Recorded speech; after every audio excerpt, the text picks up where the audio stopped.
আমার নাম মনি। মনি। আচ্ছা, মনি বয়স কত? আমার কাগজপত্রে 27 বছর। 27 বছর বয়স। সরি 28 চলতেছে। আপনার জন্ম জেলা সিলেট? হ্যাঁ। সিলেটে। বলেন শুনি, কি কি গল্প বলতে এসছেন বা কেনই বা বলতে এসছেন, একেবারে শৈশব থেকে, যেখান থেকে বলতে ইচ্ছে করে বলেন। আমার বয়স যখন 2 বছর তখন আমার বাবা মারা যায়। তো বাবা মারা যাওয়ার আগেই আমার মার থেকে শুনছি। আমার বাবা যখন মারা যায় তখন আমার বুঝার বয়স হয় নাই। আচ্ছা। আমার মার থেকে শোনা কথা। তো আমার দাদার অনেক সম্পদ ছিল। আচ্ছা। তো অনেক সম্পদ ছিল, আমরা আবার সৈয়দ বংশের মানুষ। তো আমার বাবা কি ভালো বংশের ছেলে হয়ে উনি মানুষের কাজকর্মতে যাইতো না, কোনো কিছু করতে চাইতো না। আপনার বাবা? বাবা, হ্যাঁ। আচ্ছা। আর কেউ কিছু করতে বললেও বলতো যে না, আমি ভালো বংশের ছেলে, আমি কেন মানুষের গুলামি করব, কেন ভালো মানুষের কাজ করব আমি। ওকে। তো আমার দাদা যেগুলা রেখে গেছিল এগুলা আমার বাবা বিক্রি করে, ওনার প্রয়োজনে ক্ষেত বিক্রি করে, মানে সব বিক্রি করে করে খাওয়া, যেটাকে বলে। জি জি জি। তার মানে যেহেতু কিছু করে না, তো জীবন যাপন করতে গেলে তো কিছু করতেই হবে। বাড়ি আছে, বাড়ি বিক্রি করে। তো আমার মার বিয়ের হওয়ার আগ থেকে উনি শুরু করছিল এগুলা বেচা করা, বিক্রি করা। আমার মা তেমন একটা কিছু পায় নাই, কিন্তু এত সম্পদ ছিল আমার বাবা নিজেও জানতো না কোথায় কি পড়ে আছে। তো আমার মা যতটুকু পাইছে, আবার বাবা মনে করতো শেষ হয়ে গেছে সম্পদ, কিন্তু মানুষ, অন্য মানুষ, পাশের যে ইয়া আছে, মালিক আছে, ওনারা কাগজপত্র ঠিক করার জন্য যাইতো আমাদের জেলায়, গিয়ে দেখতো আমার বাবার নামে বাড়ি আছে, ওই যে এখানে আছে সেখানে নাম আসে, আমার বাবাকে বলতো যে তোমার নামে তো ওই বাড়িটা এখনো আছে। তো আমার আব্বা আবার কাগজপত্র ঠিক করে ওগুলা বের করে আবার বিক্রি করে ফেলতো। এমনকি ভাইয়া এত প্রচুর সম্পদ ছিল, আমার দাদা যখন বেঁচে ছিল নাপিত বাসায় এসে ওনাদেরকে শেভ করে দিত, চুল কেটে দিত। এত সম্পদের মালিক ছিলেন? জি। মানে এটা আসলে গ্রামাঞ্চলে আভিজাত্য বোঝানো হয়, জি জি, যেটা এখন আমাদের ঢাকা শহরে অনেকেই বাসায় গিয়ে সার্ভিসটা নেন, বাট ওই সময় গ্রামাঞ্চলে কিন্তু এটা আভিজাত্য, যেটা অনেকেই বুঝবেন না। হ্যাঁ, তারপরে? তো এগুলো আমার দাদা ওনাদের নামে করে দেয় নাই, এমনি দিছে আর কি, ওনারা বুক করে খাইছে। তো এটা আমার দাদার নামে যেহেতু রয়ে গেছে, আমার বাবা আবার পাইছে। তো আমার বাবা পাইছে যে ওইটাও আবার বিক্রি করে ফেলছে।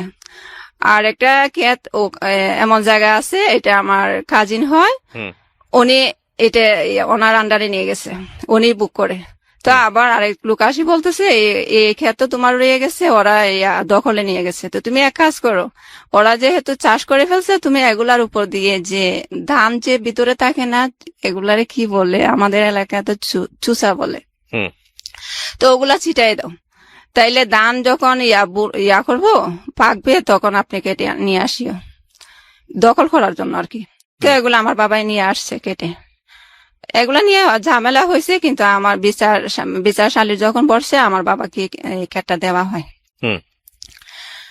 তো এগুলা বলতে গেলে তো অনেক কথা, আমি এগুলা এখন সমাপ্ত দিচ্ছি আমার বাবার এখান থেকে। তো আবার কি করছে, অবশিষ্ট বাকি যেটুকু ছিল, আমার দাদু আর আমার ফুফু, আমার এক ফুফুই ছিল, আমার বাবা ছিল, ওনাদের ভাই বোন আর কেউ ছিল না, এক ভাই এক বোন ছিল। তো আমার দাদুকে আমার ফুফু করলো, মাথা ধুলাই করলো যে করো, কত সব বিক্রি করে ফেলতেছে, এক কাজ করো, তুমিও যেটা পাবা তোমার বাগেরটা আর আমার বাগের অংশ যেটা আছে আমরা বিক্রি করে ফেলি, আর আমার যে এক্সট্রা বাড়ি আছে ওইটাতে তোমরা চলে আসো। তো আমার পুকুর বাড়িতে আমার বাবা সহ আমার মাকে নিয়ে যায়। তো নিয়ে যাওয়ার পর আমার মাকে উনি ওনার মনের মতনই করে কাজকর্ম করায়। তার মানে আমার বাবা যেহেতু বেকার, বড় বোনে যা বলে তাই করে। আমরা এখন বর্তমানে আমার বড় বোনের আমার জন্মের আগেই বিয়ে হয়ে গেছে, সবার বড় যে বোন, আর এখন আমরা আছি 3 ভাই বোন আমার মাকে নিয়ে। তো আমার ফুফু যে বাড়িটা করছিল, বিক্রি করে আমাদেরকে দিছিল ওনার বাড়িটা। এখন ফুফু মারা যাওয়ার পর ফুফাতো ভাই কি করলো, বাড়িটা ওনার 2 বোন আছে, 2 বোনের নামে দিয়ে দিল। 2 বোনে কি করলো, অন্য মালিকের কাছে বিক্রি করে ফেললো। তো বিক্রি করার পর আমাদের নামে কাগজ করে নাই, তো সেজন্য এখন ওনাদের বাড়ি ওনারা বিক্রি করে ফেলছে। এখন আমরা থাকবো কোথায়? আমার আম্মা কান্না করে আমার ফুফাতো ভাইয়ের কাছে গেল যে আমরা এখন কোথায় যাব, বাড়িটা তো তোমরা করে আনছিলা, আমাদেরকে দিবা বলে আনছিলা, এখন আমরা কোথায় যাব? বলে তোমাদের কোথায় যাবা, তোমরা আমরা এখন যেখানে আছি এখানে চলে আসো, আর তোমার আবার আমার বড় বোন আমাদের কাছে থাকতো, বিয়ে হওয়ার পর শ্বশুর বাড়িতে যায় নাই। স্বামী আচ্ছা। নিয়ে আমাদের এখানে থাকতো, আমরা যে বাড়িতে থাকতাম। ওকে। তো বলতেছে ওরা যেখানে যাওয়ার যাক, ওর তো বাপের বাড়ি আছে, ও যাওয়ার জায়গা আছে, ওরা চলে যাক, তোমরা থাকো, আমাদের বাড়িতে চলে আসো। হুম। তো এগুলো চালাকি আর কি, আমার আম্মা বুঝার বাকি নাই, যেহেতু আমার আম্মার জীবন কাটছে ওনাদের কাজকর্ম করে, উনিও তো চাইবো আমাদেরকে কাজকর্ম করাই রাখতো। হুম। হুম। তো আমার আম্মা কি করে, বলে যে আমার বড় মেয়েকে নিয়ে এতদিন থাকছি, এখন যদি না থাকতে পারি তাহলে ওরা যেখানে যায় আমি সেখানেই যাব। হুম। তো আমার বড় দুলাভাই যেটা, ওইটা আবার ওনার এই বাপের বাড়ির দিক দিয়ে চলে গেছে, চাচাতো ভাই হয়, ওনার বাড়িতে জি। এক্সট্রা বাড়ি ছিল। তো ওখানে থাকে, আমরাও থাকি। ওদের ঘরের সাথে আমার আম্মা নিচু করে একটু বাড়াইছে আমরা থাকার জন্য। হুম। ঘরের সাথে আর কি এক্সট্রা একটু বাড়াইছে, জায়গা করছে আমরা থাকতে পারি মতো। হুম। তো থাকার পর খানে গেছে, কত বছর গেছে আমি শিওর না। তারপর আমার বড় আপুর পাশের আরেকটা আছে, ফ্যামিলি মেম্বার আছে, হুম। ওনারা দুই ভাই বিদেশে থাকতো। তো বড় ভাই রয়ে গেছে বিদেশে, আর উনি ধরা পড়ে চলে আসছে বাংলাদেশে। হুম। তো আসি আবার ওই আমার বোন তখন ইয়াতে পড়ে, প্রাইমারি স্কুলে পড়ে। তো প্রাইমারি স্কুলে পড়াকালীন আমার বোনকে আমার পছন্দ হয়েছে বা বিয়ে করবে আমার মার কাছে বলে হুম। উনি। ওকে। তো উনি বলার পর ওনারা আবার ভালোই আছে। আমার বড় দুলাভাই আছে না, ওনারা একটু তার মানে ক্ষমতা যেটাকে বলে আর কি, জোর খাটাইয়ে চলে। আর ওনারা হয়েছে, ওনার বাবা ইয়া ছিল, এই হুজুর ছিল।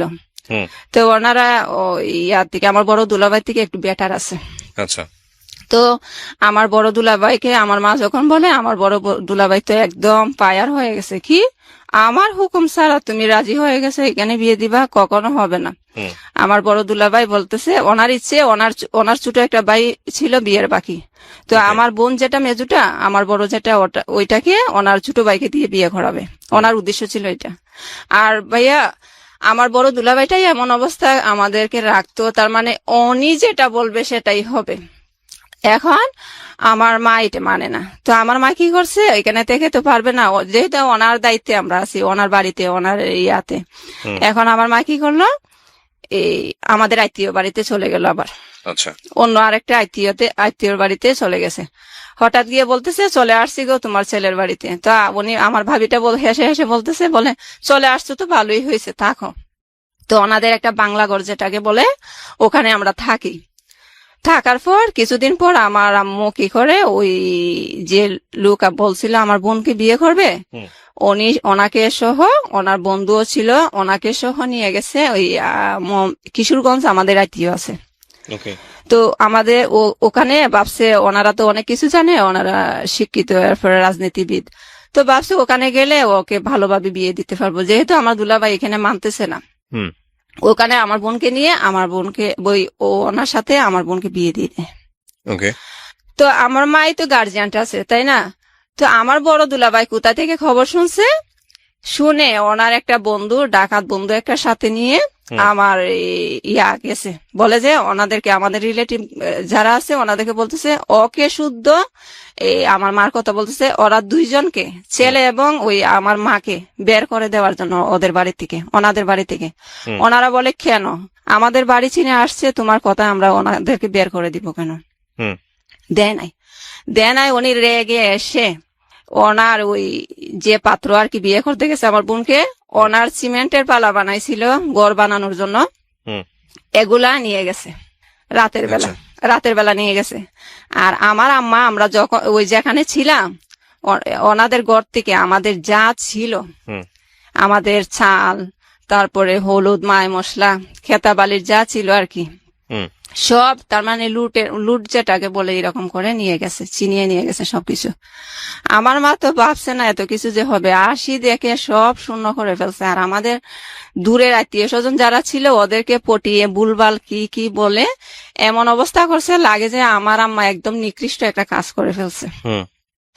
তো এগুলা করে, আচ্ছা আমার আম্মু কি করলো, কোন রকম এখানে একবার ওইখানে একবার, যেহেতু আমাদের একটা বাড়ি নাই, আমার দুলাবাড়ির কথা শুনে মানুষও অন্যরকম হয়ে গেছে। তো আমার মা একবার যাদের এখানে ভালো লাগে ওরা আমাদের হয়ে একটু কথা বলবে, ওদের এখানে গিয়ে থাকে 1 মাস আমাদেরকে নিয়ে আর কি। 1 মাস আমাদের খাবারই খায়, কিন্তু ওনাদের ঘরে থাকার জন্য, যেহেতু আমাদের আশ্রয়ের জায়গা নাই, এভাবে থাকতো। থাকি তো কিছুদিন পর আবার ওনারা যখন ভেজাল করতেছে, আমার বোনও আবার আমার পাল্টে গেছে। যাকে বিয়ে দিছে ও পাল্টে গেছে, দুলাভাইয়ের পক্ষে চলে গেছে। বলে যে আমিও ওর সংসার করবো না, ওই বিয়ে আমিও মানি না। তো কি করছে, ওরা জোর করে ডিভোর্স নিয়ে নেয় আচ্ছা আমার বোন আর ওই ছেলের থেকে। আমার দুলাভাই তো একদম ক্ষমতাবান, হুম গায়ের জুড়ে কিভাবে কিভাবে থাকতো আমি এতটা জানি না। তো এটা জানি ওনারা ডিভোর্স নিয়ে নেয়, এই আর টিপসই নিয়ে নেয়। হুম তো আছে পরে দিয়ে কি করলো, কিছুদিন পর শুনে ওই যে যিনি বিয়ে করছিল উনি আমার বোনকে, উনি আবার কি করছে, এই টিপসই যখন নিয়ে নিছে উনি অন্য জায়গায় বিয়ে করতেছে। তো আমার মা কি করছে, আমার মার হাতে কাবিন নামা ছিল আমার বোনের জি মেজুটার। তো ওই কাবিন নামা উঠাই আনি মানুষ বলতেছে, যেখানে প্রস্তাব দিছে ওখানে নিয়ে গেছে যে দেখো আমার মেয়েকে ও বিয়ে করছে, তোমরা বিয়ে দিও না। এটা জাস্ট ওনারা জানার জন্য বলছে আর কি। পরে দিয়ে আমার বোন কি করলো, মেজুটা আর আমার ভাইটা ওকে আমার দুলাভাই খাটায়, ওনার গরু টরু রাখাল করে আর কি। মেজু বোন তখন কি করে, কিছুদিন পর ওই চিটাগাং চলে যায়। আমার ফুফাতো বোন একজন ছিল, উনি ওখানেই থাকতো। তো ওনার কাছে আমার বোনটা চলে যায়, গার্মেন্টসে চাকরি করবে সেই উদ্দেশ্যে চলে যায়। তখন আমি এতটা বুঝি না। পরে দিয়ে কি করছে, যাওয়ার পর আসা যাওয়া করে আর কি, আসলে কিছু টাকা পয়সা আম্মাকে দেয় কোন রকম চলার জন্য। তো এইভাবে দিন যাচ্ছে। তো আমারও তো স্কুলে ভর্তি হওয়ার বয়স হয়েছে, তখন মানুষে আমার মাকে বলতেছে ও তো বড় হয়েছে, ওকে স্কুলে দেওয়ার বয়স হয়েছে, স্কুলে ভর্তি করানো না কেন। তো আমার মা বলে আর পড়াশোনা করানোর দরকার নাই, বেশি পড়াশোনা করলে অবাধ্য হয়ে যায়, কথা শুনবে না। তো কি করে, আচ্ছা যাই হোক, যখন আমি বুঝি তখন আমি নিজে নিজে স্কুলে যাই। আচ্ছা তো আমার একটা কাজিন ছিল, ওই স্কুলে চাকরি করতো, টিচার ছিল। তো বলতেছে ওকে, আমার মাকে বলছে ওকে স্কুলে দিয়ে উপবৃত্তির নাম দিব। তো আমার মা উপবৃত্তির কথা শুনে আসি বলতেছে ইয়া কর, ও বলছে স্কুলে যাওয়ার জন্য, আমার কাজিনের কথা বলতেছে। তো ওনার কথা মতো স্কুলে আসা যাওয়া করি, পড়াশোনা করি। বয়স কত তখন? আপনার কোন ক্লাসে পড়ছেন? ক্লাস 2 তে ভর্তি হই, আচ্ছা ক্লাস 1 পড়ি নাই আমি, তখন বয়স 6 ছিল। তো পড়াশোনা করতেছি, 2 থেকে পরীক্ষা দিয়ে যখন 3 তে উঠি, তখন আবার 3 ফাইনাল পরীক্ষা দেওয়ার পর আমার টিচার বললো যে তুমি তো পড়াশোনা ভালোই পারো, তোমার ক্লাস 4 পড়ার দরকার নাই, তোমাকে 5 দিয়ে দিই, আচ্ছা তুমি ইয়া করবা, ওই বৃত্তি দিবা, তো বৃত্তি পাইলে তুমি টাকা পয়সাও পাবা, এরকম বলতেছে। তো আমি কান্না করি, না স্যার, সবাই আমার সাথে যারা ওরা 4 ক্লাস পড়বে আর আমি পড়বো না কেন? তো বলতেছে তোমারও ভালো হবে, তোমাকে প্রয়োজনে 2 বছর 5 রাখবো, তবুও তুমি ইয়া করো, স্কিপ করো, 4 পড়ার দরকার নাই। তো আচ্ছা, ওনাদের যেরকম কথা সেরকম হয়, ওনারা আমাকে 5 বই দেয়, আমি 5 পর্যন্ত পড়ি ওই স্কুল থেকে। বৃত্তি পাই নাই, বৃত্তির নাম দিয়েছিল, পরীক্ষা দিয়ে আসছিলাম। জি পরে এভাবে চলতেছিল। তো আমার আম্মাকে বলি, আম্মা আমার না ভালো লাগে পড়তে, আমি আমাকে হাই স্কুলে ভর্তি করাবা? আমার আম্মা কিছু বলে নাই। পরে যখন দরকার হয়েছে তখন কি মনে করছে কি জানি, বলে আচ্ছা ভর্তি হয়েছি। হওয়ার পর এখন তো বই কোথায় থেকে পাবো, বই কেনার তো টাকা নাই। তো পাশের বাড়ির একজন থেকে পুরাতন বই উনি বলে আমাকে কিছু টাকা দিলেই হবে, আমার বই নিয়েছে। আচ্ছা তো ওনার বই নিয়ে আসে, আমি এই বই দিয়ে পড়াশোনা করে ক্লাস 7 উঠি। তখন আবার ওই আমার ভাই তো তেমন একটা কাজকর্ম করে না, শুরুতেই বলছিলাম। এই তো আমার ভাই যেহেতু কাজ করে না, আমার আম্মা অন্য মানুষ থেকে হাওলার টাকা আনে, গ্রামের বাড়িতে সুদের বিনিময়ে যে টাকা দেয় আর কি। তো আমার আম্মা মানুষ থেকে দাঁড় করায় এনে আমাদেরকে খাবার দাবার ভরণ পোষণ করে আর কি। এগুলা করতে করতে অনেক সময় এমন ঋণ হয়েছে, সুদে আসলে অনেক টাকা হয়ে গেছে। তো আমার আম্মা ইয়া করলো, আমাদের এখন বাড়ি ছেড়ে চলে যাবে। আচ্ছা বাড়ি ছেড়ে চলে যাবে, এখন আমার পড়াশোনা কি উপায় হবে? বলে যে ওখানে ওদেরকে বলবো তোরে স্কুলে ভর্তি করাই দিতে। ওখানে গেছি ভাইয়া, ওখানে গিয়ে দেখি হুট করে চলে গেছে আমার আম্মা, ওনাদের পারমিশনও নেই নাই, ওদের বাড়িতে গেছে। তো ওনারা এতটা রাজি না, আমরা 22 আমরা 3জন মানুষকে কে রাখবে দায়িত্ব নিয়ে? হুট করে আমাদের তাও যদি কোনো একটা থাকতো, করার মতন কিছু থাকতো। তো ওখানে আবার বোঝা গেল থাকা যাবে না, তো চলে আসি। চলে আসার পর বাড়িতে আসি না, অন্য আরেকটা জায়গায় উঠি, আমাদের পাশের গ্রাম। হুম। এখানে ওঠার পর আমি বলতেছি, আম্মা এক কাজ করো, তুমি ওনাদেরকে বললো আমাকে যাতে কোথায় দিয়ে দিয়ে আমি পড়াশোনাও করব, ওদের কাজকর্ম করতে পারবো। হুম। পড়াশোনার পাশাপাশি ওদের কাজ করলে তাইলে তো ওদেরও লাভ হইলো, আর আমিও পড়াশোনাটা করতে পারবো। হুম। তো আমার আম্মা বলতেছে, পারবে তুই কাজ করতে? আমি বলি, হ্যাঁ পারবো। তো উনি আবার আমার কথা মতো আমাকে নিয়ে ওনাদের বাড়িতে যায়। বাড়িতে যাওয়ার পর আমার আম্মা বলে যে আমাদের তো কিছু দাঁড় কর্জা আছে, তো ওর তো পড়াশোনা করে, এখন আপনারা যদি কিছু ওর পড়াশোনার দায়িত্ব নেন তো আপনাদের কাজে একটু সাহায্য করবে আর কি। ওরই টিচার ছিল, হাই স্কুলের টিচার ছিল। তো বলে ভালো কথা, আমি তোমাদেরকে টাকাও বেশি ছিল না, 10,000-এর মতো ছিল। তো বলে 10,000 টাকা দিব আর ওকে নিয়ে যাব, আর ওর ফাইনাল পরীক্ষাটা দিয়ে দাও। 7-এর ফাইনাল পরীক্ষার সময় ছিল তখন, বার্ষিক পরীক্ষা আর কি। তো বার্ষিক পরীক্ষার জন্য বলে যে ওকে আবার বাড়িতে নিয়ে যাও, বার্ষিক পরীক্ষা শেষ হইলে টাকাও নিয়ে যাবো, আমি আর ওকে 8-এ ভর্তি করাই দিব। পরে দিয়ে ভালো কথা আসছি। আসার পর পরীক্ষা দিয়ে গেছি ওনাদের বাড়িতে। আবার যাওয়ার পর ওনাকে কে মন্ত্র দিছে টাকা দেওয়ার দরকার নাই, কি না কি জানি না, কি বুঝছে। পরে দিয়ে উনি টাকা দেন, বলেন না তখন তো বলছিলাম, এখন দিতে পারবো না। তো টাকা যেহেতু দেয় না, তো এখন আর কি করব। পরে দিয়ে অন্য জায়গায় ওনার পিলকানা ঢাকায় থাকে উনি, আমাদের দূরের আত্মীয়, কাজ হয়, চাচাতো বোনই হয়, ওনার কাছে আনে। তো ওনার বাবা বলছিল, ওনার বাবা আবার ডাক্তার, উনি বলছিল আমার মেয়ের কাছে গেলে ওর বাচ্চা কাচ্চাটা দেখলো, আর ওদের এখানে স্কুল আছে, ভিতরে স্কুল আছে, পিলখানা ভিতরে স্কুল আছে, ওকে ভর্তি করাই দিলে ও পড়াশোনা করলো, যেহেতু আমরা নিজের মানুষ, গরিব হয়েছে তো কি হয়েছে। তো ওখানে আমাকে পাঠাই দেওয়ার পর ভাইয়া উনি তো ওনার মতো বলছে, আসলে ওনার মেয়েটা অন্যরকম। উনি শুধু আমাকে কাজ পারি আর না পারি এই একটার পর আরেকটা কাজ দিয়ে রাখে, পড়াশোনার কোনো খবর নাই। এরকম করতে করতে। কোন ক্লাসে পড়তেন তখন আপনি? বয়স কিরকম ছিল? ক্লাস 7-এর পরীক্ষা দিয়ে আসছে। আপনাকে বেসিক্যালি বাসায় নিয়েছে কাজের জন্য? হ্যাঁ, কিন্তু ওনার বাবা এই কথাটা বলে নাই, ওনার বাবা বলছিল পড়াশোনা করাবে। হ্যাঁ, তো উনি আমাকে পড়াশোনার না মনে নাই, এগুলার কোনো চিন্তা ভাবনা ওনার মাথায় নাই। আমি তখন আপনাদের পরিবার চলে কিভাবে? মানে আপনাদের পরিবারে টাকা পয়সা দেয় কে? বড় ভাই ছিল ওই সময়টাতে? হ্যাঁ, আমার বড় ভাই। আমার করতো ওই সময়টাতে বড় ভাই? হ্যাঁ, আমার দুলাভাইয়ের কথা সেজন্যই আমি বলছিলাম, আমার দুলাভাই হাত করে আমার বাইকেও নিয়ে গেছে। পয়সা করে দিত পরিবার? না না না, দিত না। তাহলে আপনারা কি খেয়ে বাঁচতেন? খাওয়ার জন্য আমার মা দাঁড় কর্জা করছে। এখন দাঁড় কর্জা করার জন্য, সুদ করার জন্য আমি একদিক দিয়ে চলে আসছি, আমার আম্মা একদিক দিয়ে। মানে আপনার মা একদিকে, আপনি একদিকে? একদিকে। এক বোনের তো বিয়ে হয়ে গেছে? হ্যাঁ, আপনি আর বোন চিটাগং চলে গেছে। আর আমি বাসার উদ্দেশ্যে এখানে চলে আসছি, ওনারা পড়াশোনা করাবে, ওদের কাজে সাহায্য করবো। ওকে, তারপর এখন আমার ওনাদের আবার পড়াশোনা করেন, আপনাকে কাজ করেন? না না, হ্যাঁ হ্যাঁ, কাজ করায়। কাজও করায় কি ভাই, আমি তো কখনো কাজ করি নাই। একটু ভুল হইলে ধরেন বলছে মাছটা বাজি করতে হবে, তো আমি যদি মাছটা এমনি দিয়ে দিই, উনি আমাকে এমন ভাবে কথা বলে ভাইয়া, শুধু হাত তুলে না, এমন ভাবে উনি কথা বলে। তবুও আমি এগুলো মনে নেই না, তখন ছোট ছিলাম তো মনে কষ্ট লাগে না। হ্যাঁ, একটু খারাপ লাগতো, বুঝতাম উনি আমাকে বকতেছে, কিন্তু এতটা সিরিয়াসলি ভাবি নাই যে উনি আমাকে আঘাত দিয়ে কথা বলছে, বা উনি যেটা বলে আনছে সেটা করে না আর উল্টো আমাকে টর্চার করতেছে, সেটা মনে করি নাই। তো আমার আম্মা আবার ওনাদের রিলেটিভ আসছিল ওনার বাসায়, এসে দেখছে, আর উনিও মনে হয় বলছে আমি কাজকর্ম এতটা পারি না। তো আপনাকে পড়াশোনা করাইতো না, আপনাকে বেসিক্যালি কাজ করাইতো? তো ওনার একজন কাজিন আবার আসে, ওনার চাচাতো বোন হয়, যে আপুর কাছে আমি ছিলাম, ওই আপুর চাচাতো বোন বাড়ি থেকে আসে ওনার এখানে বেড়াতে। তো বেড়াতে এসে আমাকেও দেখে যায়, ওনাদের এখানে বেড়াইয়া যায়।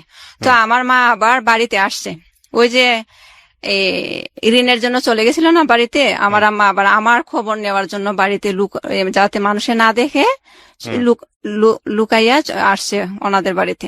আচ্ছা। আসি বলতেছে, আমার মেয়েকে দেখে আসছো, মনিকে দেখছো? বলছে হ্যাঁ দেখে আসছি। তো কয় স্কুলে ভর্তি করাইছে? আর আমার আম্মার কাছে ভাইয়া আমি বলতাম না, আমার আম্মা ওনার ফোন দিয়ে ভালো মন্দ জিজ্ঞেস করতো, কিন্তু আমি বলতাম না স্কুলে যে ভর্তি করাই নাই। কেন বলতাম না? কারণ আমি কোথায় যাব বাড়িতে গিয়ে, আসলে তো যাওয়ার কোনো জায়গা নেই। জি, সেজন্য আমি বলতাম না। তো উনি বলতেছে কি, ওকে দিয়ে তো কাজ করা, ওকে কাজের জন্য নিয়েছে, স্কুলে কেন ভর্তি করাবে? আমার আম্মা শুনে ভাইয়া সাথে সাথে ওনাদের বাড়িতে গিয়ে স্ট্রোক করে ফেলছে। স্ট্রোক করার পর ডাক্তার দেখা, পুরাই ডাক্তার দেখায়? হ্যাঁ। আচ্ছা। তারপরে ওনারা আবার ফোন দিছে ওদের ফোন থেকে, বলে যে ওর মা তো অসুস্থ হয়ে গেছে, কালকের ভিতরে ওকে পাঠাইতে হবে। হ্যাঁ। বিকাল সন্ধ্যা 8টার সময় ফোন দিয়ে বলতেছে যে ওকে কালকে পাঠাইতে হবে, ওর মা স্ট্রোক করছে।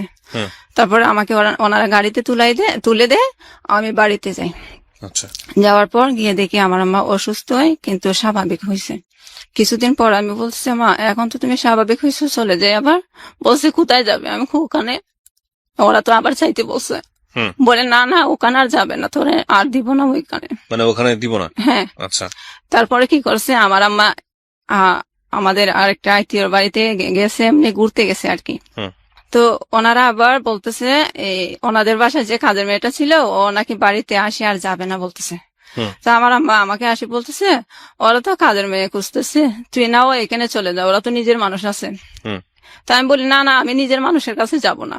মানুষের কাছে গিয়ে বলে হাঁটবে, বলবে যে ও আমার বাসায় কাজ করে, আমার বাসায় কাজ করে। আমি যে মানুষের কাছে থাকলে মানুষে জানবে না আমি কি করতেছি, সেখানে আমি থাকবো। তো আমার আম্মা বলে তুই যদি না যাস আমি চলে যাব। তো আমার আম্মা কিন্তু আবার বাসা বাড়ির কাজ করে নাই, কখনো করে নাই। যা করছে আমার পুকুর সংসারে করছে আর কি, আর এমনিতেই করে নাই। এমনিতে বেড়ানোর মতো আছে আমার আম্মা। আমি যখন ঢাকা চলে আসছি তখন বেড়ানোর মতো নেই, আমাদের রিলেটিভ যারা আছে ওনাদের এখানে ছিল কিশোরগঞ্জ। তো আমার আম্মা বলছে তুই না গেলে আমি চলে যাব। তো উনি যখন বলছে, আমার মা যখন বলছে আমি না গেলে উনি চলে যাবে, তখন আমার গায়ে লাগছে, তখন বলে যে যা চলেই যাই। তো আমি ওনার আম্মা যেখানে পাঠাইছি ওখানে চলে গেছি। যাওয়ার পর উনি আমার খাজিন হয়, চাচাতো বোন হয়, উনি আমার আরো ক্লোজ গোষ্ঠী চাচাতো বোন। তো উনি আমাকে অনেক কাজকর্ম করে যে অনেক পছন্দ করে, কারণ এখানে থেকে শিখে ফেলছি। তো ওনার কাজকর্ম করে যে উনি আমাকে অনেক আদর করে, কিন্তু ভাইয়া আদর করে ওনার সাথে আমাকে ঘুমও পাড়ায়। আচ্ছা। কিন্তু ভাইয়া একটা জিনিস কি, আমার কাজ করছে ওনার বোনের মেয়ে, ওনার ভাইয়ের মেয়ে ওনার বাসায় থেকে পড়াশোনা করে, আর আমি কাজ করি। কিন্তু ওদের পড়াশোনা দেখে আমার মনে একটা ইয়া হইলো যে আমি একটু পড়তে চাই। হ্যাঁ। তো এখানে তো সম্ভব না, ওনারা তো নিছি কাজের উদ্দেশ্যে, তো এখানে তো বললেও হবে না। তো আমি কিছুদিন পর 3 মাস থাকি এখানে। 3 মাস থাকার পর 3 মাসে ওনারা আমাকে 900 টাকা দিছিল। 900 টাকা দেওয়ার পর আমি চলে গেছি বাড়িতে বেড়ানোর কথা বলে। তারপরে ওনার ভাই আরেকদিন গিয়ে বলতেছে আয় তুই তো বেড়াইছ 2 দিন, এখন চলে আয়। আমি বলি যে না আমি আর যাব না, আমি স্কুলে ভর্তি হব। এখন স্কুলে ভর্তি হব, কোথায় থাকবো? স্কুল তো আছে কিন্তু কোথায় থাকবো? তো আমার আম্মাকে বললাম, আম্মা আমার আম্মার বাপের বাড়ি যেটা, ওখানে আমার আম্মারও কেউ নাই, আমার আম্মা একাই, আমার আম্মার বাবা মার এক সন্তান। তো আমার আম্মারও আত্মীয় স্বজন কেউ নাই। তো আমার নানার বাড়িতে দূরের আত্মীয় হয়। তো আমি বলছি ওই ভাবিকে বলো না আমি এখানে তাকিয়ে পড়াশোনা করবো, ওনারা একটু জায়গা দিবে কিনা আমাকে থাকার জন্য। তো আমার আম্মা আমার কথা শুনে ওনাকে বলছে ভাবিকে বলার পর বলে আচ্ছা থাকো। তো তখন রমজান মাস ছিল, ক্লাস 7 পরীক্ষা দিয়ে আসছিলাম না, 8 ভর্তি হয়েছি। তো ভর্তি হওয়ার পর ক্লাস করি, ওনার এখানে থাকি, ওনার কাজে একটু সাহায্য করি আর পড়ি। পড়াশোনা করার পর ভাইয়া হঠাৎ করে, আসলে পরের বাড়িতে এগুলো হয় না, আর হঠাৎ করে আমার বোন আসছে বাড়িতে, আসি বলতেছে এক কাজ কর। আর আমার কাছে এই কথাটা স্কিপ করছি, আমার কাছে মানুষ চলে যায় ঋণের জন্য, আপনার কাছে যেত এই ঋণ করার জন্য, চিল্লাচিল্লি করে, এখানে পড়ার জন্য পাগল হয়ে গেছে। গার্মেন্টসে যেতে পারস না, আমাদের ঋণ খেয়ে বসে আছে তোর মা কই, তোর মারা তো পাই না, তোর মারে খবর দে, তোরে বললি তোর মা আসবে, এগুলা বলতো। তো আমি অনেক মনের মধ্যে কষ্ট পাইতাম, পড়তে বসলে পড়তে মন চাইতো না, এগুলা নিয়ে চিন্তা করতাম। স্বাভাবিক। জি। তখন আমার মাকে বলছি, আমার মা মনে হয় বোনকে বলছে, আমার বোন কিছুদিন পর আসে, ওই চিটাগঙ্গে যে থাকে উনি আসে, আমাকে নিয়ে গেছে চিটাগং। প্রথম যাই আর কি চিটাগং 2011 সালে। 2011 সালে যাওয়ার পর তখন আমার 18 বছর হয় নাই। আচ্ছা। আমার 18 বছর হয় না, এখন গার্মেন্টসে তো 18 বছরের কমে নেয় না। তো কি করছে, আবার বাড়িতে আসি আমার জন্ম নিবন্ধনের কার্ড বানাই, বয়স আরো 3 বছর বাড়াইয়া। 3 বছর বাড়ানোর পর ওখানে নিয়ে যায় কাগজপত্র, নিয়ে যাওয়ার পর ওনারা আমাকে ভর্তি করে। ভালো একটা চাকরি পাইছি, বলে আর কি, হুম। চেকার যেটাকে বলে, গার্মেন্টস চেকার, চেক করতাম আর কি। ওকে। ওগুলাতে ভালোই কাজ করছি, প্রায় 1 বছরের মতন ওখানে করছি। 1 বছর করার পর আমার মা বলতেছে, আর এই সুযোগে আমার বোন আছে না, ওই বোনের 10,000 টাকা নিয়ে আসি, ঋণ দিয়ে দে। ঋণ দেওয়ার পর তারপর তো এখন ঋণ যেহেতু কমে গেছে, আমার আম্মু বাড়িতে চলে আসছে। তো বাড়িতে চলে আসছে, এখন আমার আম্মা, তার মানে আমার চিন্তা, এখন আমি আর কেন চিটাগাং থাকবো, আমি বাড়িতে চলে আসতাম। মানে ঋণগুলো শোধ হয়ে গেছে? হ্যাঁ হ্যাঁ হ্যাঁ। আচ্ছা। তো আমার আম্মা বলতেছে, এক কাজ কর, তুই বাড়িতে চলে আয়। তো আমি বলি, বাড়িতে গিয়ে কি করবো, আমি তো পড়াশোনা বাদ দিয়ে দিছি, বাড়িতে গিয়ে কি করবো? কোন ক্লাস পর্যন্ত পড়ছেন আপনি তখন? এটা ভর্তি হয়েছিলাম, পরীক্ষা তো আর দিই নাই। পড়তে পারেনি মানে? আপনি আলটিমেটলি হচ্ছে 7 পর্যন্তই বলা চলে? জি জি। তো আমি বলতেছি, এখন গিয়ে কি করবো? বলে যে আবার স্কুলে ভর্তি হইতে পারবে। আমি তোর স্যারকে জিজ্ঞেস করছি, বলছে চলে আসলে তোরে আবার করবে, ভর্তি করাবে। আমি না না, আমি আর পড়বো না, পড়া নিয়ে অনেক হয়েছে, অনেক পেরেশানি করছি, হয় না এগুলো মনে আমার ভাগ্যে নাই, আমি আর যাবো না। কিন্তু মায়ের মন তো বারবার ফোন দিয়ে বলে চলে আয় চলে আয়। আচ্ছা না পড়লো, তুই বাড়িতে চলে আয়, ওখানে দরকার নাই। তো আমি মনে মনে চিন্তা করছি, বাড়িতে চলে যাব, আমার তো এই দিক দিয়ে চাকরির জন্য হইতেছে না। তো আমি শুধু নামাজ পড়ি আর আল্লাহকে বলি, আল্লাহ তুমি একটা ব্যবস্থা করে দাও, আমি যাতে বাড়িতে গিয়ে কোনো কিছু একটা করতে পারি। আল্লাহর কি করে দাও, আমি আল্লাহর কি হুকুম, আমি বাড়িতে আসছি। একটা মেয়ে আমাদের বাড়িতে আসছে বেড়াইতে, ও আমাকে চিনে। ও যখন 8-এ পড়তো, আমি ক্লাস 7-এ পড়তাম। তো আমার বসে বলে, তুই পড়াশোনা বাদ দিয়ে দিস? আমি কই হ্যাঁ বাদ দিয়ে দিছি। কই এখন চাইলে তো তুই উন্মুক্ততে ভর্তি হইতে পারস। তো আমি বলি, এটা কোন জায়গায়? তো ওর নাম বলছে, কই এখানে গেলে পারবে। তো ওর কথা মতো আমাকে নিয়ে আমি উন্মুক্ততে ভর্তি হওয়ার উদ্দেশ্যে যাই। ওখানে যাওয়ার পর তো ওনারা বলছে, আচ্ছা ঠিক আছে, উন্মুক্ততে ভর্তি হইতে পারবে। তো তখন কি করে, উন্মুক্ততে ভর্তি হওয়ার জন্য বয়স আর একটু বাড়াইতে হবে, কারণ 8 পাস সার্টিফিকেট দিতে হবে। তো 8 পাস সার্টিফিকেট দিলে, আমি তো 8 পাস করি নাই থেকে বোর্ড থেকে, আর আমার তো বোর্ডের সার্টিফিকেট দেখাইতে গেলে হবে সৃজনশীল হওয়ার পর হয়েছে আমার হিসাবে। তো ওনারা আবার বয়স বাড়াইয়া আমাকে 8 পাস একটা সার্টিফিকেট দিয়ে দেয়। 1994 সাল করে আর কি, আমার বয়স 1994 সাল করে। তারপরে ওখানে ভর্তি হই। আমি ভর্তি হওয়ার পর এসএসসি পাস করি ওখান থেকে। আর এর ফাঁকে দিয়ে উন্মুক্ত তো ভাইয়া এতটা ক্লাস করতে হয় না, তো আমি আবার করতাম, গার্মেন্টসে চলে যেতাম। গিয়ে 3 মাস 4 মাস করে করে আবার বাড়িতে আসতাম। আসি যতদিন বাড়িতে থাকতাম, ক্লাস করতাম, আবার চলে যেতাম। তো এইভাবে আর কি 2 বছর অতিক্রম করি। এসএসসি পাস সার্টিফিকেট একটা পাই। তারপর ঢোকার পর হঠাৎ করে আবার মাথায় ধরলো যে আমি তো এসএসসি পাস করছি, কাউকে জিজ্ঞেস করে দেখি আমি জেনারেল কলেজে ভর্তি হইতে পারবো কিনা। তো একজন বললো হ্যাঁ হইতে পারবে। তো আমি আবার বাড়িতে চলে আসি, আমি একটা মহিলা কলেজে ভর্তি হই। এই ভর্তি হওয়ার পর ইয়ার চেঞ্জ পরীক্ষা দিয়ে আবার গার্মেন্টসে চলে যাই। গার্মেন্টসে চলে যাওয়ার পর একবারে একটানা নভেম্বর মাসে আসি বাড়িতে। এখন প্রায় ফাইনাল পরীক্ষার কাছাকাছি সময় চলে আসছে।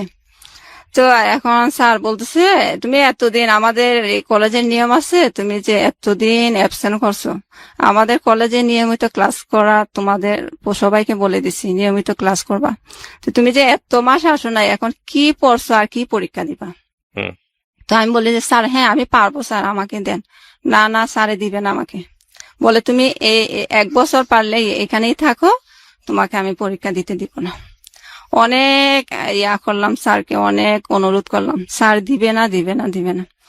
তারপর আর কি করব, প্রিন্সিপাল স্যার যখন না করছে আর কেউ তো কিছু বলবে না। আবার কি করলাম, গার্মেন্টসে চলে গেলাম। গার্মেন্টসে চলে যাওয়ার পর আবার কাজ করলাম। কাজ করার পর এই যে আমার গরম লাগে, মাথায় স্কার্ফ পরে থাকি, গরমের দিনে আমার ভালো লাগে না, অধৈর্য হয়ে যায়। তারপরে আবার চিন্তা করলাম এখন কি করব, গার্মেন্টস যদি গরমের জন্য না করতে পারি তাইলে আমার কি করার, আমি বাড়িতেই কি করব, আর কাজ না করলে তো আমার হবেও না। আর একদিন মুখ টুক বড় উন্না দিয়ে বেঁধে আমার বোন আবার দেখাইছিল, চিটাগং একটা কুলসি আবাসিক এলাকা আছে, ওখানে সব শিল্পপতিরা থাকে। আমার বোন একদিন আমাকে ওই রাস্তা দিয়ে নিছিল আর বলছিল, এলাকাটা দেখে আসলে মনে হয়েছিল যে এখানে বড় লোক থাকে। তো আমি কি করলাম, ওই বোনে দেখাইছিল যে আমি ওখানে চলে যাই, গিয়ে কাজের মানুষ যাচ্ছে যে ওদেরকে ফলো করি। খাকে বললে ওরা আমার কথা বুঝবে বা আমার কথা বিশ্বাস করে একটা কাজ বের করে দিবে। হুম। সাহস করে হুট করে যে কেউ কে বলতেছিও না, আবার বলতে হচ্ছে এরকম। তো একটা আপুকে বললাম, আপু আমাকে একটা বাসা খুঁজে দিবেন। উনি আমার চেহারার দিকে তাকাই বলে, তখন আর একটু বয়স কম ছিল তো, আর এতটা ছিলাম না, এতটা টেনশনে ছিলাম না। তো উনি আমার চেহারার দিকে তাকাই বলে, তুমি বাসায় কাজ করবা? আমি কই হ্যাঁ করবো। ও সত্যি বলতেছে বাসায় কাজ করবা? আমি কই হ্যাঁ করবো তো আপু। তো উনি কি করছে, আমাকে উনি উনি ওনার বাসায় চলে যায়, আর যে বাসায় আমি কাজ করব একটা মানুষ খুঁজছে, ওই দারোয়ানের কাছে আমাকে দিয়ে দেয়। হুম। বলে যে ও বাসায় কাজ করবে, নিয়ে নাও, মেয়েটা ভালো আছে। হুম। তো উনিও ওনার কথা মতো আর আমাকে দেখে মনে করছে মনে হয় ভালোই, নিয়ে গেছে। নিয়ে যাওয়ার পর ওনারা জিজ্ঞেস করছে আর কোথায় কাজ করছো? আমি বলি যে না। তো বলে বাসার কাজ করতে পারবা? আমি বলি যে হ্যাঁ, আমার একটু একটু একটু জানা আছে, অনেক আগে একবার করছিলাম, ওই যে ওই আপুর বাসাতে করছিলাম সেটা আর কি। তো বলছি, তারপরে ওনারা হ্যাঁ আমাকে ঘর মোছা আর কাপড় ধোয়ার কাজ দিছে। আচ্ছা। করি, ওনারা খুব পছন্দ করে আমার পরিষ্কার করে কাজ, হয়তো একটু স্লো করি কাজগুলা, কিন্তু অনেক পরিষ্কার করে করি। তো উনি আমাকে অনেক পছন্দ করে। হুম। তো পছন্দ করার পর আমাকে অনেক পছন্দ করার পর ওনার হাজবেন্ড যখন আসে, ওনার হাজবেন্ডের সামনে আমাকে বুঝায় আমি কোনো কাজকর্ম এতটা পারি না, জানি না কেন বুঝায়। তারপরে করে কথাও রেগে রেগে কথা বলে। এমনিতে আমাকে এত সুন্দর ব্যবহার করে, কিন্তু ওনার হাজবেন্ডের সামনে আমাকে রেগে রেগে কথা বলে। তো আমি তো আর এগুলো জানি না। পরে আরেকটা কাজের বুয়া ছিল, রান্না বাড়ার কাজে সাহায্য করতো। উনি আমাকে একদিন বলতেছে, উনি কিছু বললে তুই কথা বলিস না। আমি কেন? ওনার হাজবেন্ড ওনাকে এমনি মস্কারি করে বলছিল সিলেটের মেয়েগুলা ভালো, আরেকটা বিয়ে করবে সিলেটে। এর তো তখন আমি বুঝতে পারছি ও এর জন্য মনে হয় উনি মনে একটু নিছে সেজন্য। তো পরে দিয়ে উনি আমাকে আরেকদিন বলতেছে কর, তোর বুটের কাগজপত্র আছে না? আমি কই হ্যাঁ আছে। বুটের দিস আমাকে 1 কপি কাগজ দিস। তো আমি বলি খালাম্মা আপনি তো প্রথমে বলেন না, এখন লাগবে? হ্যাঁ লাগবে, তুই ঈদের সময় যাবে না তখন নিয়ে আসবে। আমি বলি আচ্ছা। তারপরে ঈদের সময় ওনাদের দেশের বাড়িতে কুরবান দেয়, তখন কুরবানির ঈদ ছিল। ওনারা দেশের বাড়িতে চলে গেছে, আর আমি আমার যেখানে থাকতাম গার্মেন্টসে চাকরি করার সময় যেখানে থাকতাম ওখানে আমি চলে আসছি। আসার পর মনে মনে বলি বাসায় কাজ করব আর বুটের কাগজ দিব না, ওই রকম করবো না বলছি। আর একটা ম্যাডামের কাছে যাই, তো উনি বলছে তোমার যখন লেখাপড়া আছে, আমার কাপড়ের দোকান আছে, এখানে তুমি থাকতে পারবা, তুমি আস্তে আস্তে শিখে ফেলবা। আমি বলছি আচ্ছা। এখন ওখানেও কিছুদিন থাকার পর ওনার কাজের মেয়ে বুট উঠে নাই, বুট উঠাইতে বাড়িতে গেছে। এখন দেখা যায় সেম কাহিনী, উনি আমাকে দিয়ে কাজ শুরু করেছে। উনি আর ওই নাম নেয় নাই, উনি যে আমাকে দিবে এই কাপড়ের দোকানে কাজ শিখাবে ওইটা করে নাই। মেয়েটা যতদিন আসে না আমাকে দিয়ে কাজই করাইতেছে। এত কাজ ভাইয়া। তারপরে আমি চলে আসছি, আর আমাকে তো কাজের কথা বলে নেয় নাই। তো আমি চলে আসছি। চলে আসার পর আর সুযোগে ওনার শাশুড়ি ওনার বাসায় গেছিল বেড়াইতে, উনি আমাকে দেখে বলে যে ও চিটাঙ্গের মানুষ তো, বলতেছে তুমি করতে পারো না, গার্মেন্টসে চাকরি করতে পারো না? আমি বলে হ্যাঁ নানু, গার্মেন্টসে কাজ করতাম, এখন করব না। তো এখন বললে আচ্ছা তুমি এক কাজ করো, আমার নাম্বারটা তোমাকে দিয়ে যায়, আমার বউকে শোনাইও না। ওনার ছেলের বউকে না শোনাইতে বলছে, আমার ছেলের বউকে শোনাইও না, আমার নাম্বারটা তুমি গোপনে রাখো। তো রাখলাম। রাখার পর আরেকদিন ওনাকে আমি ফোন দিছি, বলি নানু আমি বলছি, আমি মনে বলছি। বলে ও ভালো আছো নি? আমি কই হ্যাঁ। কত তুমি আমার বাসায় আসতে পারবা? আমি তোমাকে ঠিকানা দিলে? আমি কই হ্যাঁ আসতে পারবো। উনি ঠিকানা দিছে, ওনার বাসায় গেছি আমি। ওনার বাসায় যাওয়ার পর উনি আমাকে অনেক আদর করছে, বলে যে তুমি যদি ইচ্ছে করো গার্মেন্টসে চাকরি করতে, আমার এখানে থেকে করতে পারবা, আর থেকে করতে পারবা। এখন ওনার মেজো ছেলের বউ গেছে বেড়াইতে, উনি আমাকে কি করছে শুনছে, ওনার বড় ছেলের বউর কাছে আমি ছিলাম। এখন উনি আমাকে ভয় দেখানো শুরু করছে, বলে আমার শাশুড়ির কথা এখানে আসছো, তোমাকে মানুষে গুম করে ফেলবে। তুমি তুমি তো হঠাৎ করে গ্রামের বাড়ি থেকে শহরে আসছো, এগুলা বুঝবা না, তোমাকে মানুষ কোন সুযোগে গুম করে ফেলবে। তুমি চলে যাও, তুমি যেখান থেকে যে বাসা থেকে আসছো এখানে চলে যাও, আমার শাশুড়ির কথা মতো তুমি এখানে থাইকো না। আর শাশুড়ির যেভাবে বুঝবে ওইভাবে বুঝাইছে। ওনার মেজো ছেলের বউ। তো নানু বলতেছে তোমাকে এক কাজ করি, উনি বুঝতে পারছে ওনার ছেলের বউ যে চালাকি করতেছে। তো উনি আমাকে বলে তুমি এক কাজ করো, আমার বড় ছেলের বউ যখন শুনতে পারবে তখন আমার প্রতি রাগ করবে, বলবে যে আমি ষড়যন্ত্র করে তোমাকে নিয়ে আসছি। তুমি বরং এক কাজ করো, আমার ছেলে 2 বিয়ে করছে, তো তুমি বড়টার কাছে ছিলা, এখন ছোট বউর কাছে তোমাকে পাঠাবো। আমি জানতাম না উনি ওই মামা যে 2 বিয়ে করছে। তো বলে যে ওখানে তুমি চলে যাও। আমি বলি আচ্ছা, গিয়ে কয়দিন থাকো, তারপরে যদি তুমি চাকরি করো আমার এখানে আসতে পারবা, আর এখন আপাতত থাকো। তো মনে মনে বলে আছে যাই হোক একটা জায়গা তো পাইছি, আমার এক রাত থাকার জায়গা নাই, এখন আমি যেহেতু একটা কয়েকদিন থাকতে পারবো, আছে যাই। গেছি, যাওয়ার পর ওনার ছেলের বউ আমাকে অনেক আদর করছে। থাকতে থাকতে অনেক দিন থাকছি ওনার বাসায়, একটা মনে মনে চাকরি খুঁজি আর ওনার বাসায় থাকি। প্রায় 3 মাসের মতো থাকছি। থাকার পর উনি আবার ছিল, অন্য ধর্মের ছিল। তো অন্য ধর্ম থেকে মুসলিম হয়েছে, তো ওনার মা আবার মাঝে মধ্যে বেড়াইতে আসে। তো ওনার মা এটা মানতে পারে না, উনি যে আমাকে আদর করে, উনি কোথায় রেস্টুরেন্টে গেলে, অনেক টাকাওয়ালা তো, রেস্টুরেন্টে গেলে আমাকে নিয়ে যেত। উনি যেভাবে থাকে আমাকে এইভাবে রাখতো। কিন্তু ওনার মা এটা বুঝতো না, এটা মানতে পারতো না। ওনার মার উদ্দেশ্য হইলো ও কাজ করে না, আবার আইতিও না, কেন এখানে থাকতে দিছ, কেন থাকবে।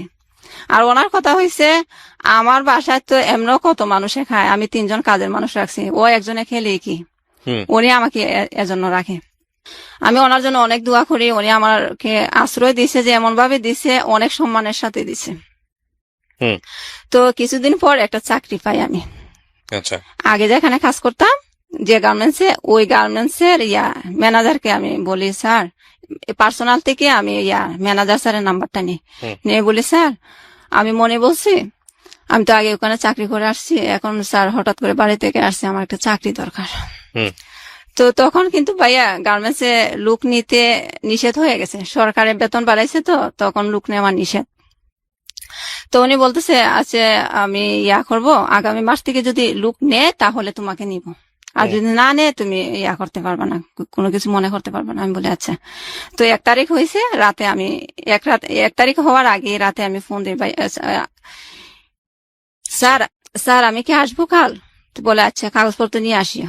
গেছি, বেশ উনি তো সিনিয়র ম্যানেজার, তো ওনার কথা মতো আমার চাকরিটা হয়ে গেছে। নিয়ম হয়েছে ওই ফ্যাক্টরিটা অনেক ভালো, তো নিয়ম হয়েছে একবার চলে আসলে ওকে আর নিবে না।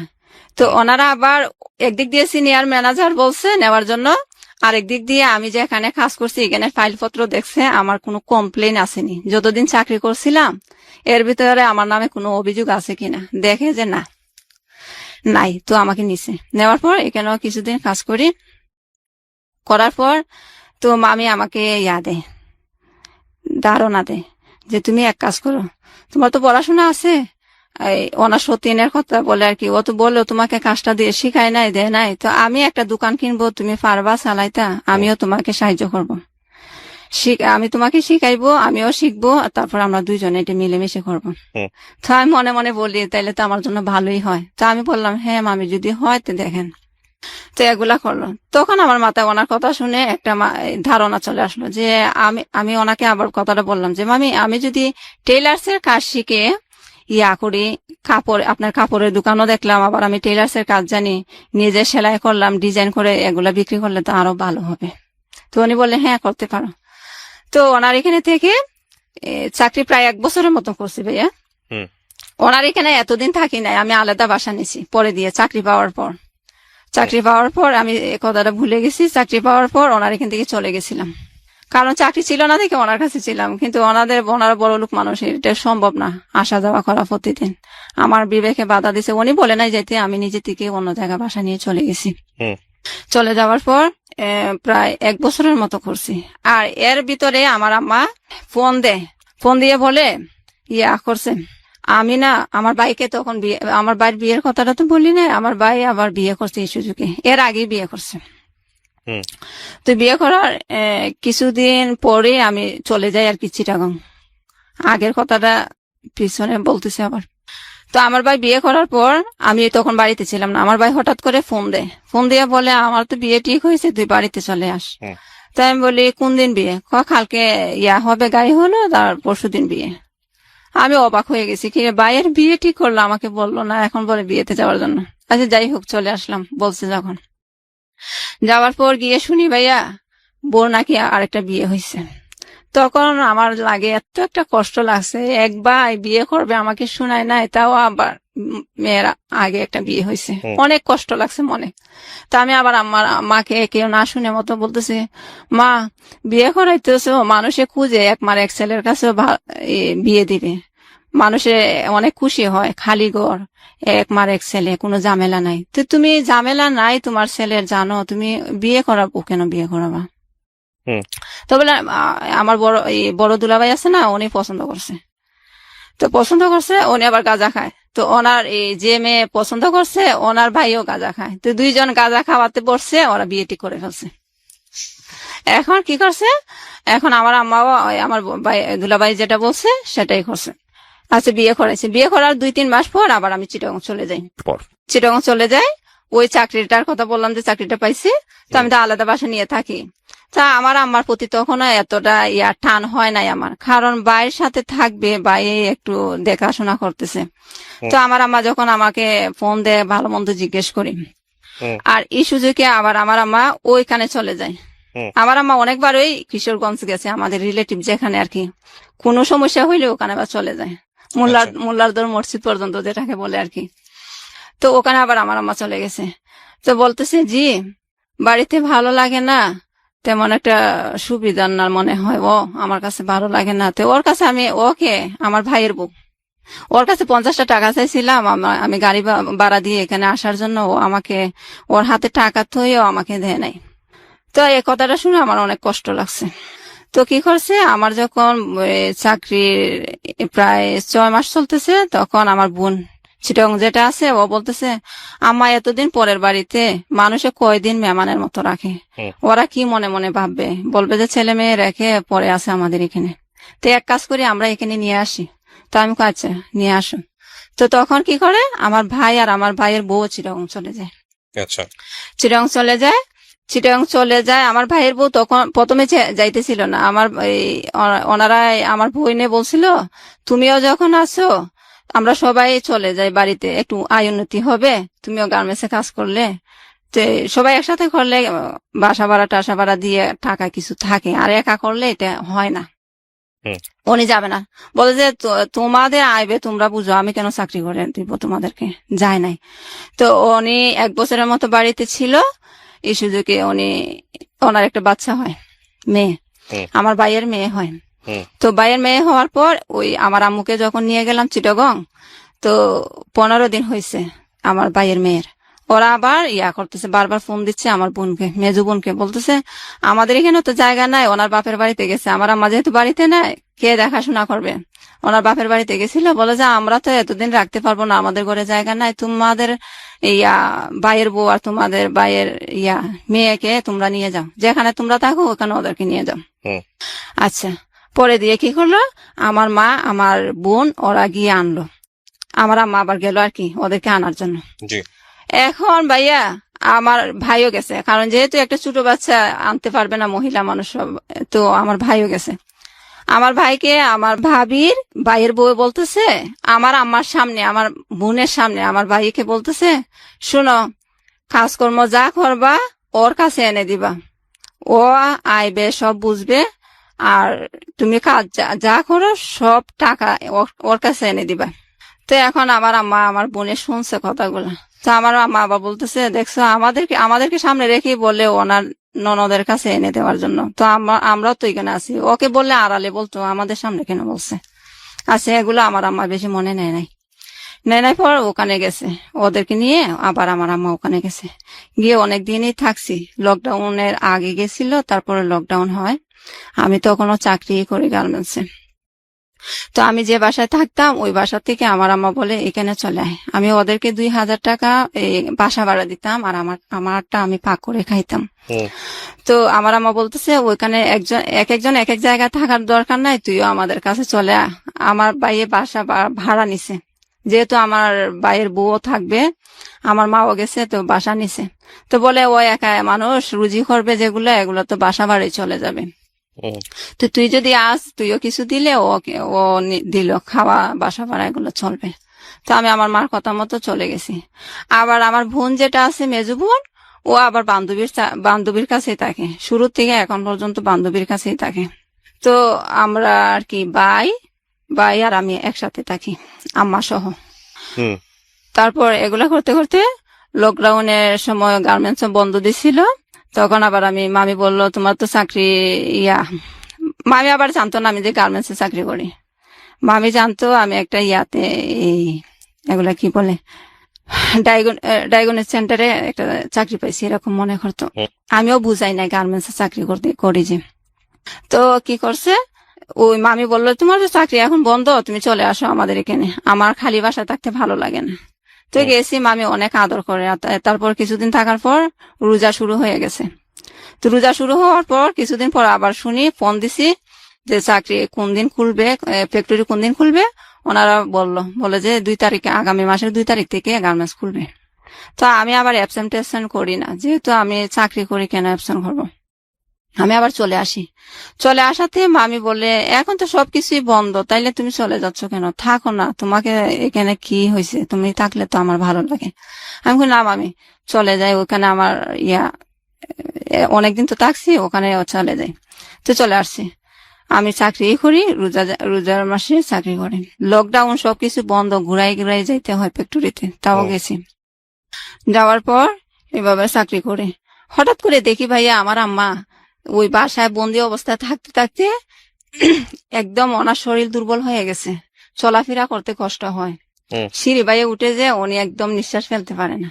তো ওনাকে আবার আমি অ্যাবসেন্ট করে ডাক্তারের কাছে নিয়ে যাই, চিটাং মেডিকেল নেওয়ার পর আমার মাকে এক জায়গায় দাঁড় করাইলাম, উনি সিরিয়ালে দাঁড়াইতে পারবে না আমার মা।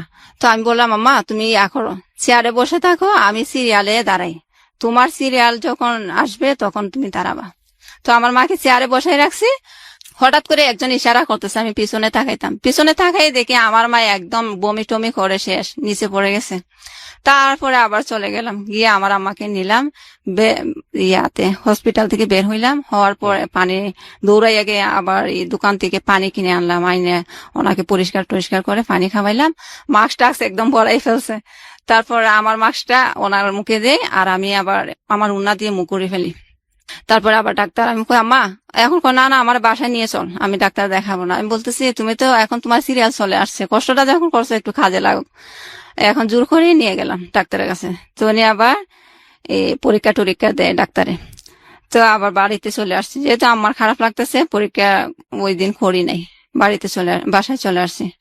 এরপরে আম্মা বলে, না আমি আর জীবনও ডাক্তারের কাছে যাব না, আমি মরে গেলেও ডাক্তারের কাছে যাব না।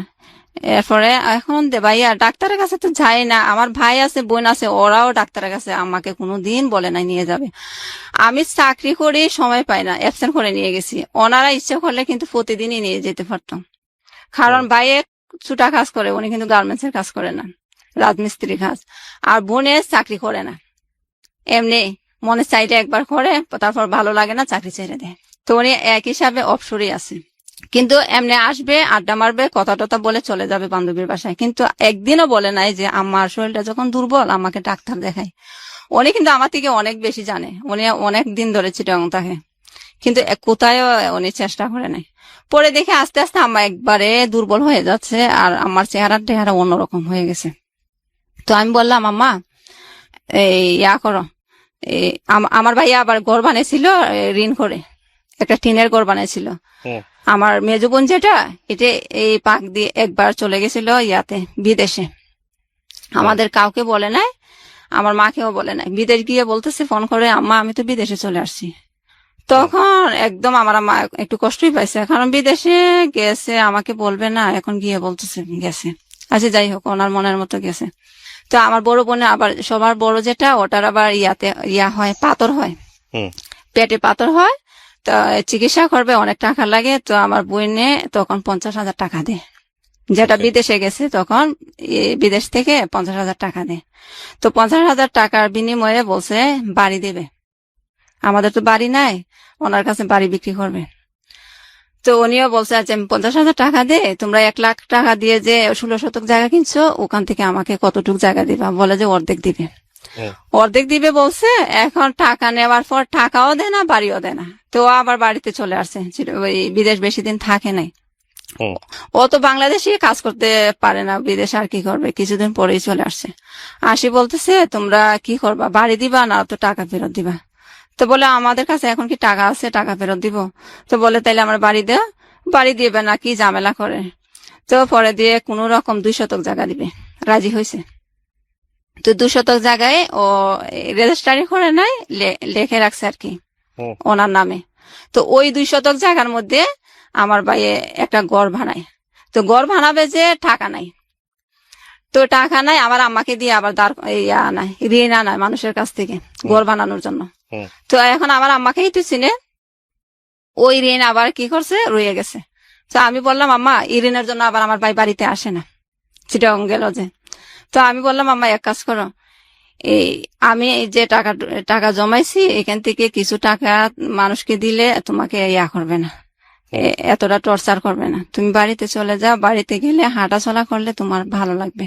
এখন দেখি আমার আম্মা অনেক খুশি হয়ে গেছে।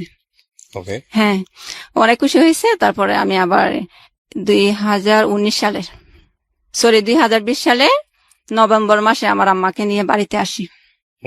বাড়িতে আসি, আমার আম্মাকে রেখে যায়, আর ঋণগুলো আমার নিজের হাতেই দেই। আবার যদি আমার আম্মা একজনকে না দিয়ে আরেকজনকে দিয়ে দেয়, উল্টাপাল্টা করে, আমি বলি যে কার কাছ থেকে আনছো ওদেরকে বলো, আমি দিয়ে দিব। 35,000 টাকা আমি আর কি আমার হাতে ছিল, বেশি ছিল না, 35,000 টাকা আমি দিই, যেগুলা জমাইছিলাম গার্মেন্টসে চাকরি করে। তারপর আবার আমি চলে যাই ওখানে। তো ওখানে গিয়ে আমি ভাবলাম বাসা ভাড়া দিয়ে খাবার, নিজের খাবার খেয়ে আমার টাকা জমে না। তো আমি আবার মামিকে বললাম, ওই যে মামির কথা বললাম, ওই মামিকে আবার বললাম, মামি আমি 2টা মাস আপনার বাসায় থাকি, চাকরি করতে পারবো? উনি বলে আচ্ছা পারবা। এখন উনি যখন রাজি হয়েছে, পরের দিন যাব, চাকরি থেকে এসে পরের দিন ওনার বাসা যাব। উনি আবার হুট করে ফোন করে বলতেছে, তোমার মামাকে জিজ্ঞেস করছিলাম, তোমার মামা বলে কাছে থাকলে আত্মীয়তার সম্পর্ক নষ্ট হয়ে যায়, দূর থাকলে ভালো। তো এখন না করছে যখন, আর তো যাইতে পারি না। এখন দেখা যায় এখানে থেকে হবেও না। তো আবার বলি, মামি আছে দেখেন, আত্মীয়তার সম্পর্কে যেমনই হোক, আপনি তো আমাকে সবসময় ভালো করছেন, এখন অন্তত 2 মাস থাকার জায়গা দেন আমাকে। তো উনি রাজি হয়েছে, আচ্ছা আসো। 2 মাস থাকি ওনার বাসায়। তো আবার কিছু টাকা জমে, কারণ ওনারা তো আমার থেকে খাবারের টাকা নেয় না, তো টাকা আবার জমে। জমার পর ওই যে বললাম, উনি আমাকে একটা বুদ্ধি দিছিল, ইয়া করবে, কাপড়ের দোকান দিবে, এখানে আমি কাপড় বিক্রি করব। তো আমি বলি যে মামি এক কাজ করি, আমি টেলার্স এর কাজ শিখি। বলে যাচ্ছে। তো ওনার এখানে তাইকে টেলার্স এর কাজ করি, শিখি। ওনার পরিচিত একজন টেলার্স, উনি যাদেরকে দিয়ে কাপড় বানায়, ওনাকে বললো আমাকে কাজ শেখানোর জন্য। তো বলে আছে প্রতি শুক্রবারে ওর বন্ধ হবে, আমি ওকে সেদিনে শিখাইবো। তো মামি বলছে আচ্ছা ঠিক আছে। তো শুক্রবারে দেখা যায় তেমন একটা শেখানো হয় না। পরে দিয়ে আমি কি করলাম, আমি মামি কাজটা যখন শিখবো ভালো করে শিখি, চাকরি না হয় আমি ছেড়ে দিই। চাকরি প্রথমেই তো বললাম ভাই, আমার মাথায় সবসময় কাপড় রাখলে আমি সহ্য করতে পারি না, গরম, অতিরিক্ত গরম লাগে। তো ওনাকে এত কথা না বলে আমি বলি যে এই কাজটা আমি ভালো করে শিখি আর চাকরি ছেড়ে দিব। আচ্ছা, এখন ভালো কথা, অনেকদিনই গেছি। চাকরি ছাড়ার পর প্রায় 15 দিনের মতো ওনার ওই টেলার্স এর এখানে যাতায়াত করছি শেখার জন্য। তো শেখার জন্য হঠাৎ করে আবার আমি এই মাথার চুলের সমস্যার জন্য একজন ডাক্তারের খবর পাই যে এখানে একজন ভালো ডাক্তার ঢাকার থেকে প্রতি শুক্রবারে যায় মৌলভীবাজার। আমি আবার আমাদের বাড়িতে যাই, বাড়িতে গিয়ে মৌলভীবাজার ওই ডাক্তারকে দেখানোর জন্য ডাক্তারের কাছে ফোন দিই যে স্যার আমার তো এরকম সমস্যা, মাথার চুলও লম্বা হয় না, চুল পড়েও যায়। তো বলে আচ্ছা তুমি শুক্রবারে আসিও। আমি তো গেলাম। বাড়িতে যাওয়ার পর শুক্রবার যেদিন হয় সেদিন গেলাম ডাক্তারের কাছে, ডাক্তার দেখাইলাম। হঠাৎ করে একদিন ফোন আসছে, ফোন করে মামি বলতেছে আচ্ছা মনি, তোমাকে জায়গা দিয়ে কি আমি অপরাধ করছি? আমি কেন মামি? এখানে যে আমি আবার বলতাম না, আমি আবার ওই মামির কাছে এই জিনিসটা গোপন করছি। আমার ভাই যে ওখানে থাকে, আসলে তখন থাকতো না আমার ভাই, বললাম না পড়ে গেছে। আর আমি বলছিলাম যে আমার ভাই আমার ছোট, কারণ কি যদি বলে আমার বড় ভাই তো বলবে এত আশ্রিতা হিসাবে থাকে, নিজে চাকরি করে এত বড় ভাই রেখে ভাইয়ে বোনকে দেখতে পারে না, ওইটা মনে করবে দেখে আমি বলছিলাম আমার ভাই আমার ছোট। হুম। এখন কি করছে আমার বোনের কাছে, উনি একদিন ওনার ফোন দিয়ে কথা বলছিলাম আমার বোনের কাছে, ওনার কাছে নাম্বারটা রয়েছে তো, আমার বোনের কাছে ফোন দিছে, দিয়ে উনি বলে আমার বোনে ফোন দিয়ে ওনাকে বলছে, আর আমার বোনে বলে উনি ফোন দিয়ে বলছে। আমি আসার পরপরই বিলি ফোন দিছি, দিয়ে বলে আচ্ছা মনি কোথায় এখন আছে, আমার বোনকে বলে। তো আমার বোন তো ইচ্ছা করলে বলতে পারতো যে আপনার বাসায় থাকে, ও আপনাকে বলে যায় না কোথায় গেছে, এটা না বলে বলে কেন, আমি তো শুনছি ও বাড়িতে গেছে, আপনি জানেন না? হ্যাঁ আমিও জানি বাড়িতে গেছে। তাইলে আপনি আমাকে জিজ্ঞেস করতেছেন কেন? না জিজ্ঞেস করতেছি আসলে কি গেছে নাকি, তা ও তো ও তোমার কি হয়, আমার বোনকে বলতেছে। তো আমার বোন বলে আমার বোন হয়। তোমার বোন হয়, ও তো বলছে তোমরা কেউ এখানে থাকো না। আসলে ভাইয়া আমি প্রেস্টিজ ঠিক রাখার জন্য বলছিলাম না, কারণ বলছিলাম আমার 2 বোনের বিয়ে হয়েছে, ওরা স্বামীর সংসারে আছে, আর ভাই আমার ছোট। কারণ যাতে কোনো না হয়, মানুষের ভিতরে যাতে কোনো সন্দেহ না লাগে যে বোন হইয়া বোনকে দেখে না, ভাই হইয়া ভাই বোনের দায়িত্ব নেয় না, এগুলা যাতে মানুষে মনে না করে, সেজন্য আমি বলছিলাম আমার ভাই ছোট আমার থেকে। তো এগুলা যখন আমার মামি শুনছে, আমার ভাইও ওখানে থাকে, আমার বোনও ওখানে থাকে, ভাই বিয়ে করছে, ভাইয়ের একটা মেয়ে আছে, এগুলা শুনে মামিও কি জানি হুট করে এত বিশ্বাস করলো, এত সম্মান করলো, হুট করে মামিও উল্টে গেল, পাল্টে কেমন জানি রং পাল্টে ফেললো। এখন আমাকে বলতেছে তোমাকে কি অপরাধ করলাম, তুমি আমার কাছে বলো নাই, তোমার কাছে তো আমি সব কিছু বলছি, আমার শ্বশুর শাশুড়ি আমাকে কি করে না করে, তুমি কেন বলো নাই, তুমি কেন গোপন রাখছো? আমি বলি যে মামি এটা আমি গোপন রাখছি, আমি চাইছিলাম না এগুলা বলার জন্য। তো এখন যখন জেনেই ফেলছেন, এটা তো বেশি অপরাধ করি না আমার মনে হয়। আচ্ছা এখন কি করব? এখন কি করবা? আমাকে অনেকে অনেক কথা বলে যে মেয়েরা বিশ্বাস করে দিছো, যদি চুরি করে কিছু নিয়ে যায়। অনেকে অনেক কথা আমাকে বলছে, বাবা তোমাকে তো আমি অনেক বিশ্বাস করছি, আসলেই তো মানুষের কথাই ঠিক, বিশ্বাস করাটাই তো আমার পাপ, এরকম বলতেছে। তো উনি যখন এরকম বলছে, ওনার এখানে তার যাইতে পারি না আমি, তো আমি বাড়িতে থেকে যাই। থেকে যাওয়ার পর এখন কি করব, আবার চিটাগাং নতুন করে যাই, গিয়ে আবার করি, বাসায় আবার চাকরি নিই। চাকরি নেওয়ার পর কিছুদিন করলাম, আমার আম্মা আবার অসুস্থ। কত সালের গল্প এটা, আপনি যেখানে আছেন? এখন যেখানে আছি এটা 2021 সালের জানুয়ারির মাসে। মানে এই তো কয়েক মাস আগের গল্প। এই সময়ের মধ্যে আপনার কি বিয়ে দেওয়ার চেষ্টা হয়েছে পরিবার থেকে? না ভাইয়া, কখনো একবারও চেষ্টা করেনি? না। কোনো সম্বন্ধ আসেনি? জি না, সম্বন্ধ আসে না ভাইয়া। আমার মাথার চুলের সমস্যা দেয়, আমাদের গ্রামের সবাই জানে। আর আপনার এই যে বাবা মারা যাওয়ার পরে ঋণগ্রস্ত, বা আপনাদের আসলে পায়ের নিচে মাটি বলতে কিছু নেই, অর্থনৈতিক সমস্যা, এই বিষয়গুলো কি সবাই জানে? হ্যাঁ সবাই জানে। এই জন্যই কোনো প্রস্তাব আসে না? হ্যাঁ সম্ভবত এর জন্যই আসে না, কিন্তু ভাইয়া গরিব ঘরের মেয়েদেরও তো বিয়ে হয়। এখন আমার সম্ভবত আমার যেটা মাথায় কাজ করে আর কি, আমার চুলের সমস্যার জন্য হয়তো বা কেউ আসে না। আচ্ছা, আমি একটা জিনিস আপনার কাছ থেকে জানতে চাই, যে আপনার বয়স এখন কত বলছিলেন? এই তো 1994 সালে 28 চলে। 28 চলে। আপনার ভবিষ্যৎ কি চিন্তা, আপনি ফিউচার নিয়ে কি চিন্তা করেন? আমি যখন গল্পটা শুরু করি তার আগে আপনি স্টুডিওতে বসেছিলেন, আমি বাইরে থেকে আসলাম, এসে আমি স্টুডিওতে ঢুকলাম, দেখলাম আপনি স্টুডিওর এক কোনায় বসে একা একা কান্নাকাটি করতেছেন। কেন, মানে কি চিন্তা করেন আপনি ভবিষ্যৎটা নিয়ে? কান্নাটাই বা কেন? খান্নাটা ভাইয়া আমার তো মনে করেন উপর দিয়ে আপনারা যেরকম দেখতেছেন, ভিতরে আসলে কিছু নেই।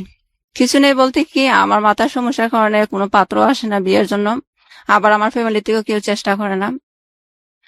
আর ফ্যামিলি তো একরকম আমাকেই দিয়ে চলে। ফ্যামিলি বলতে আমার ভাই আলাদাই হয়ে গেছে এখন, মানে আপনাকে আমি বাসায় আমার কাজ মাকে করে নিয়ে থাকি। সাপোর্ট করতে হয়, মাকে সাপোর্ট করতে হ্যাঁ হয়। হ্যাঁ। তো মা অসুস্থ, মা এমন অসুস্থ ভাইয়া, মার চোখের সমস্যা, গলার মধ্যে টিউমার হয়েছে, তারপরে হাত ভেঙে গেছে। গল্পটা কেন বলতে চাইলেন আপনি আজকে রেডিওতে, এটা আমাকে একটু বলেন প্লিজ। আমার ভবিষ্যৎ নিয়ে কিছু আছে যে আমি মনে করি না, এটা আমার আশা নাই, কারণ আমার মাথায় চুল নাই, এখন পর্যন্ত বিয়ে হয় নাই। আমি যখন আমার আম্মার জন্য যেতে হয় বাড়িতে, আমার আম্মা অসুস্থ হয়, কিছুদিন পর পরে আমার বাড়িতে যেতে হয়। তো কিছুদিন পর পর মায়ের জন্য যাই, কিন্তু বাড়ির মানুষে এখনো জানে আমি পড়াশোনা করি। আমি ইন্টারের ফাইনাল পরীক্ষা দেই নাই, আমি যে এখন পরীক্ষা পড়াশোনা না করে কাজে গৃহকর্মীর কাজ নিছি, এগুলা কেউ জানে না। আচ্ছা, তো এগুলা কেউ জানে না, সবাই জানে আমি পড়াশোনা করি। আপনি রেডিওতে অনুষ্ঠানটা শোনেন, এই যেখানে যে আসলেন? হ্যাঁ। কতদিন যাবত শোনেন? এটা ভাইয়া আসলে এখন তার সময় হয় না,